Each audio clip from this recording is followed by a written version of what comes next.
وملائكته يصلون على النبي يا أيها الذين آمنوا صلوا عليه وسلموا تسليما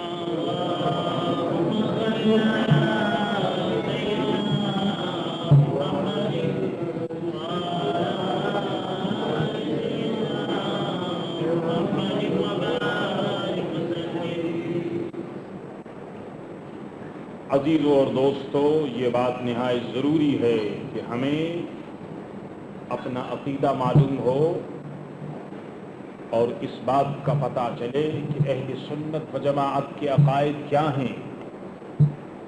بزرگان دین سلف صالحین نے ہمارے سامنے کون سا عقیدہ پیش کیا اور ہم کو کس عقیدے پر قائم رہنا چاہیے۔ اہل سنت و جماعت کا یہ عقیدہ ہے کہ اللہ کے فضل و کرم سے نبیوں سے اور ولیوں سے مدد مانگنی یہ جائز ہے۔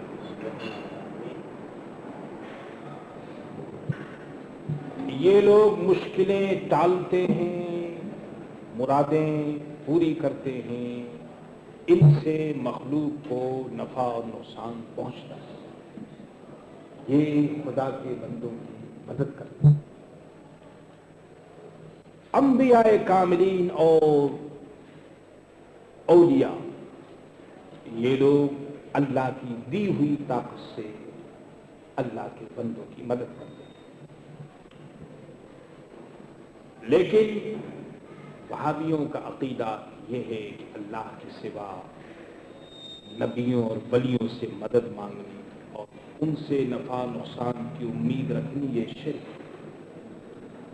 لیکن اہل سنت و جماعت کا یہ عقیدہ الحمدللہ قرآن سے اور حدیث سے ثابت ہے۔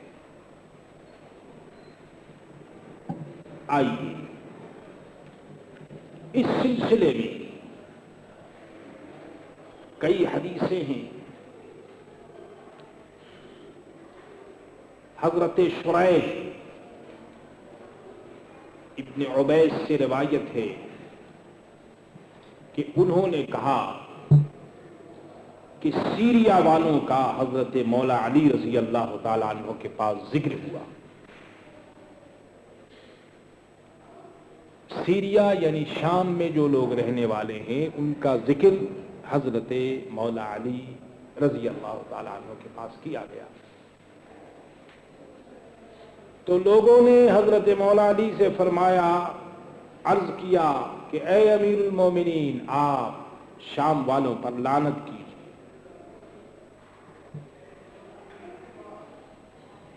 انہوں نے کہا کہ یہ بات صحیح نہیں تمہاری، شام والوں پر لعنت نہیں کی جا سکتی۔ کیوں؟ کہ سرکار دو عالم صلی اللہ تعالی علیہ وسلم سے میں نے سنا ہے، فرماتے ہیں کہ شام میں یعنی سیریا میں 40 مرد ابدال ہوں گے۔ ابدال یہ ایک اسٹیج ہے اولیاء کاملین میں جو بہت اونچا اسٹیج ہے۔ ابدال ولی ہوتا ہے، پھر قطب ہوتا ہے، پھر افراد ہوتا ہے، پھر اوپر جا کر ابدال ہوتا ہے۔ اولیاء، اقطاب، افراد، ابدال، اوپر بہت اونچا اسٹیج ہے۔ فرمایا کہ شام میں 40 ابدال ہوں گے مرد۔ جب ایک ابدال کا انتقال ہو جائے گا تو اللہ تعالیٰ اس کی جگہ دوسرا بدل دے گا، اور ان کے وسیلے سے اللہ تعالیٰ بارش دیتا ہے، ان کے وسیلے سے دشمنوں پر فتح حاصل ہوتی ہے، اور ان کے وسیلے سے شام والوں سے عذاب دور ہوتا ہے۔ میرے دوستو، جب دنیا میں ایک آدمی دوسرے کے کام آتا ہے تو پھر اللہ کے نیک بندے کیوں نہیں کام آئیں گے؟ یقیناً کام آئیں گے اور کام آتے ہیں۔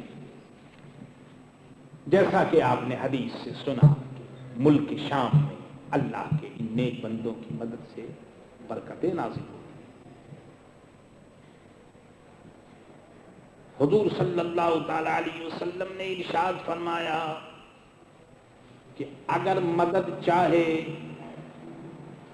وَإِنْ أَرَادَ عَوْنًا، اگر کوئی آدمی مدد چاہے کسی کی تو یہ کہے اے اللہ کے بندو میری مدد کرو، اے اللہ کے بندو میری مدد کرو، اے اللہ کے بندو میری مدد کرو۔ تو اگر اللہ کے علاوہ کسی سے مدد مانگنا شرک ہوتا تو سرکار دو عالم کیسے حکم دیتے کہ تم اللہ کے بندوں سے مدد مانگو؟ معلوم یہ ہوا کہ اللہ کے بندوں سے مدد مانگنی یہ جائز ہے، اللہ کے بندے کو بندہ سمجھ کر۔ تو اللہ کا بندہ جب ہے تو بندہ ہی لوگ سمجھیں گے، خدا معاذ اللہ کوئی نہیں سمجھتا۔ خدا تو ایک ہی ہے جو وحدہ لا شریک ہے، اس کے علاوہ کوئی خدا نہیں، باقی سب اس کے بندے ہیں۔ اللہ اکبر۔ اور سنیے، حضرت عبادہ ابن صامت رضی اللہ تعالیٰ عنہ سے روایت ہے کہ حضور صلی اللہ تعالیٰ علیہ وسلم نے فرمایا کہ میری امت میں 30 ابدال ہوں گے، انہی کی وجہ سے زمین قائم رہے گی، تم پر بارش کی جائے گی، تمہاری مدد کی جائے گی۔ عزیزو اور دوستو، یہ جو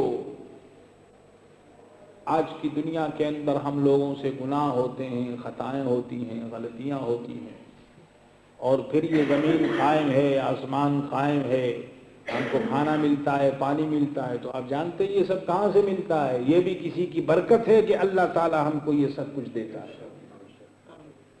ورنہ یہ آدمی کیا ہے، اس کے اعمال کو اگر آپ دیکھیے تو یہ تو زمین پر چلنا بھی اس کے لیے مشکل ہے، لیکن اللہ کے نیک بندوں کی مدد اور اللہ کے نیک بندوں کی برکتیں ہیں کہ ہم لوگ چلتے ہیں، پھرتے ہیں، کھاتے پیتے ہیں، زمین پر رہتے ہیں۔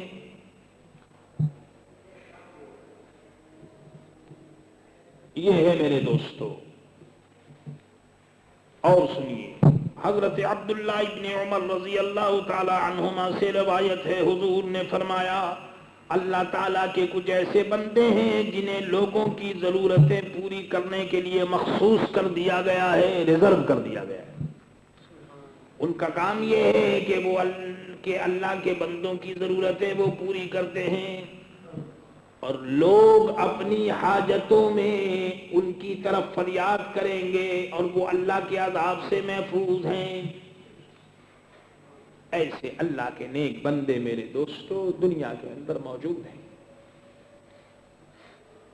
اس موضوع میں آخری حدیث سن لیجیے، حضرت ربیعہ ابن کعب رضی اللہ تعالی عنہ سے روایت ہے، انہوں نے عرض کیا یا رسول اللہ، انہوں نے عرض کیا کہ میں نے رسول اللہ صلی اللہ علیہ وسلم کے پاس رات گزاری، کنت ابیت مع رسول اللہ صلی اللہ تعالی علیہ وسلم۔ کتنے خوش نصیب صحابی، سبحان اللہ، حضور صلی اللہ تعالی علیہ وسلم کی خدمت میں پوری رات گزاری۔ اللہ اکبر۔ فاتیتہ بوضوئہ وحاجتہ، تو میں وضو اور حاجت کے لیے پانی لایا، سرکار دو عالم صلی اللہ تعالی علیہ وسلم کو رات پانی کی ضرورت ہوئی، تو حضرت ربیعہ ارشاد فرماتے ہیں کہ میں سرکار دو عالم کی خدمت میں حاضر ہو گیا اور میں سرکار دو عالم کے لیے پانی لے آیا، وضو کے لیے اور ضرورت کے لیے۔ میرے دوستو، دینے کا بھی ایک وقت ہوتا ہے اور لینے کا بھی ایک وقت ہوتا ہے۔ دینے والا بھی کبھی کبھی کسی کو دیتا ہے اور لینے والا بھی کبھی کبھی کسی سے کچھ لے لیا کرتا ہے۔ یہ وہ دولت نہیں کہ جو عام بازاروں میں اور مارکیٹ میں ملے۔ حضرت ربیعہ نے جب پانی لا کر کے دیا تو سرکار دو عالم نے ارشاد فرمایا کہ مانگو، اے ربیعہ مانگو۔ آپ سوچئے کہ وضو کے لیے پانی لا کر کے دیا، بات ختم ہوگی، اب حضور کا یہ فرمانا کہ سل یا ربیعہ، اے ربیعہ سوال کرو۔ بتاؤ کون ایسا کہہ سکتا ہے؟ ان حدیثوں کو معلوم نہیں کہ یہ لوگ پڑھتے ہیں یا نہیں پڑھتے ہیں، یا آنکھوں پر پٹی بندھی ہوئی ہے، کہاں جاتے ہیں، کیا کرتے ہیں۔ یہ سب مسلم شریف کی حدیث ہے، مشکات میں موجود ہے. حضرت ربیہ نے سے حضور نے فرمایا مانگ یا ربیہ. اور میرے دوستو یہ کون کہہ سکتا ہے؟ یہ وہی کہہ سکتا ہے کہ جن کے قبضے میں دونوں جہان ہو. حضور نے یہ نہیں فرمایا کہ ربیہ مجھ سے اشرفی مانگو یا مجھ سے زمین مانگو یا مکان مانگو، یا یہ نہیں فرمایا مانگ. یعنی مقصد یہ کہ جو دل چاہے مانگو. یہ وہی تو کہہ سکتا ہے کہ جس کے قبضے میں دونوں جہان ہو، جو ہر چیز دے سکتا ہے. وہی میرے دوستو اس قسم کی بات کر سکتا ہے.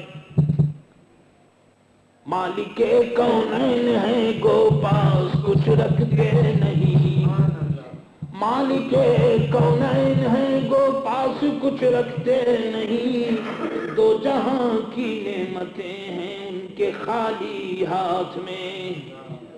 اللہ اکبر. ارشاد فرمایا کہ اے ربیہ مانگو، سوال کرو اے پیارے ربیہ. سبحان اللہ. اندازہ کیجئے کیا عجیب بات فرمائی حضرت ربیہ سے سرکار دو عالم صلی اللہ تعالی علیہ وسلم نے.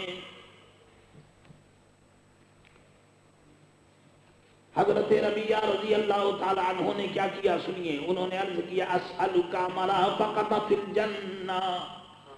اے میرے آقا، اے میرے مولا، میں جنت میں وہ حصہ، وہ ریزرو سیٹ مانگتا ہوں. جنت میں وہ جگہ مانگتا ہوں کہ جو بالکل آپ سے قریب ہو. جنت تو سب کو ملے گی، آپ کے صحابہ جتنے ہیں سب کو جنت ملے گی، لیکن میں جنت کا وہ اسپیشل حصہ مانگتا ہوں کہ جو بالکل آپ سے قریب ہو. فرمایا اور کچھ مانگو. لیکن میرے دوستو حضرت ربیہ بڑے دھن کے پکے تھے. انہوں نے عرض کیا کہ یا رسول اللہ میری تو مراد یہی ہے. اللہ سبحان اللہ. معلوم یہ ہوا کہ سرکار دو عالم صلی اللہ تعالی علیہ وسلم کا یہ کہنا کہ مانگو اور حضرت ربیہ کا مانگنا یہ بتاتا ہے کہ اللہ والے میرے دوستو مدد بھی کرتے ہیں اور نبی مدد فرماتے ہیں. اور پھر نبی وہ کون؟ اللہ حضرت محمد رسول اللہ صلی اللہ تعالی علیہ وسلم. اور میرے دوستو نبی تو نبی ہیں اور پھر سرکار دو عالم صلی اللہ تعالی علیہ وسلم تو نبیوں کے سرتاج ہیں. یہ موضوع حدیث کا ہے، میں اپنے موضوع سے الگ نہیں جاتا. اگر بہجت الاسرار شریف کی روایت کو دیکھو کہ شہنشاہ بغداد، قطب الافراد، فرد الافراد، محی الدین سیدنا شیخ عبد القادر جیلانی رضی اللہ تعالی عنہ فرماتے ہیں اذا سألتم اللہ حاجتا فاسألوہ بی. جب تم کسی حاجت کا اللہ سے سوال کرو تو میرے وسیلے سے مانگو. کون کہہ رہا ہے میرے دوستو؟ محی الدین کہہ رہے ہیں میرے وسیلے سے مانگو. اور فرمایا کہ من استغاث بی فی کربۃ، ارشاد فرمایا کہ جس نے میرے وسیلے سے کسی مشکل میں فریاد کی تو کشفت عنہ، تو حضور غوث اعظم فرماتے ہیں کہ میں اس کی مصیبت کو ٹال دوں گا. خود فرماتے ہیں میں اس کی مصیبت کو ٹال دوں گا. سچ ہے میرے دوستو.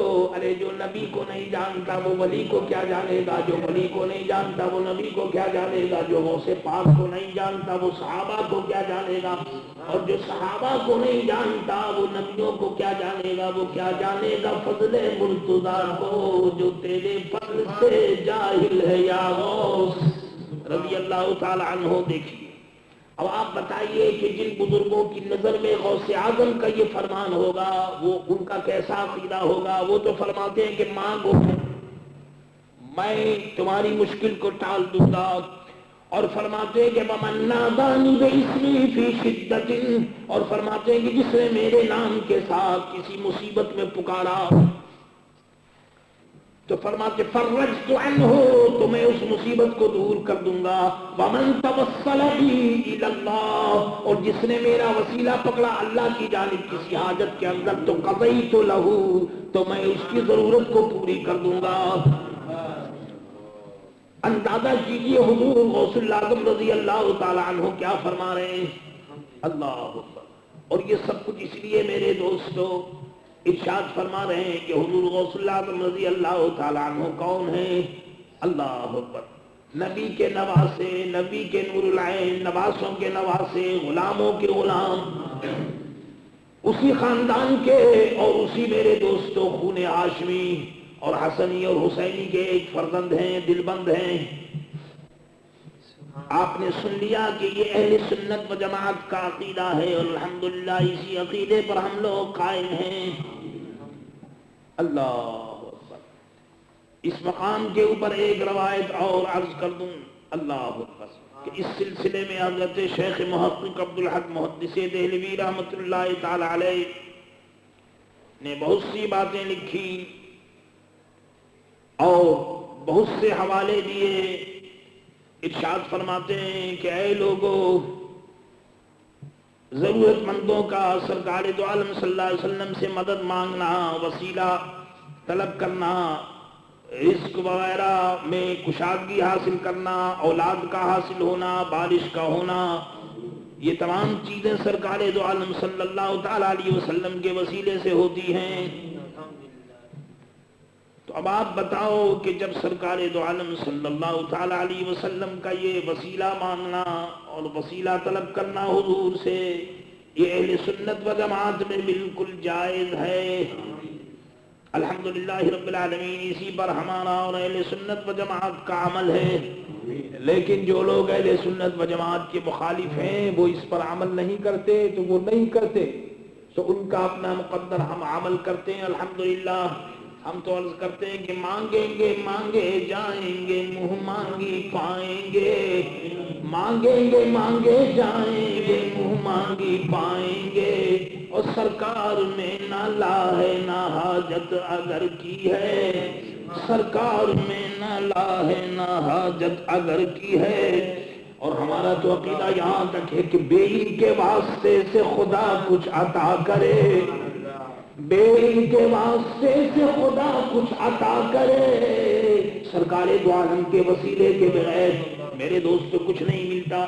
یہاں تو ڈائریکٹ کا سوال ہی نہیں میرے دوست، ڈائریکٹ طلب کرنے والے تباہ ہو گئے، برباد ہو گئے. جو کچھ ملتا ہے ڈائریکٹ ملتا ہے، حضرت محمد رسول اللہ صلی اللہ تعالی علیہ وسلم کے وسیلے سے ملتا ہے. اعلیٰ حضرت عرض کرتے ہیں کہ بے ان کے واسطے سے خدا کچھ عطا کرے. ہاشا غلط غلط یہ حوث بے بصر کی ہے. اس قسم کی باتیں وہی کرے گا جو اندھا ہوگا، جو دل کا اندھا، عقیدے کا اندھا. ہاشا غلط غلط یہ حوث بے بصر کی ہے. میرے دوستو جو اللہ والے ہیں، جو نظر والے ہیں، وہ تو سرکار دو عالم کے وسیلے سے اللہ تبارک و تعالیٰ سے دین بھی مانگتے ہیں اور دنیا بھی مانگتے ہیں. دونوں جہان سرکار دو عالم صلی اللہ تعالی علیہ وسلم کے وسیلے سے ملتا ہے. تو مصطفیٰ جان رحمت تیرا ہو سلام، مصطفیٰ جان رحمت تیرا ہو سلام. سبے بز میں